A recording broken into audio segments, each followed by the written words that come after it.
আমি তোমাদের জন্য একটা খুব ইনফরমেটিভ ভিডিও তৈরি করেছি আজকে।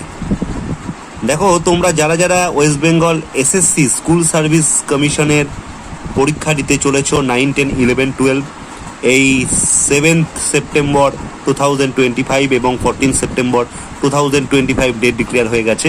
যারা যারা ফর্ম ফিল আপ করে ফেলেছো তাদের বলছি, যারা যারা ম্যাথের জন্য প্রিপারেশন নিচ্ছ, ম্যাথ সাবজেক্টের জন্য, ঠিক আছে, যারা যারা বসবে 9, 10, 11, 12 তাদের একটা কমপ্লিট সিলেবাস আমি তোমাদেরকে ভিডিওতে তুলে ধরলাম। তোমরা চাইলে স্ক্রিনশট নিয়ে নিতে পারো। এটা খুব উপকারী ভিডিও। যারা ম্যাথের জন্য প্রিপারেশন দিচ্ছ, ম্যাথ সাবজেক্ট হিসেবে গণিত জ্ঞানদা রনিদার তরফ থেকে তোমাদের একটা ছোট্ট উপহার দিলাম। তোমরা চাইলে স্ক্রিনশট নিয়ে নিতে পারো। একদম যা যা তোমাদের ম্যাথের পড়তে হবে 11, 12 এবং ইউজি, কিছুটা পিজি থেকে, সবটা আমি তোমাদেরকে শেয়ার করে দিলাম একটা ছোট্ট ভিডিওতে। তোমরা চাইলে স্ক্রিনশট নিয়ে নাও।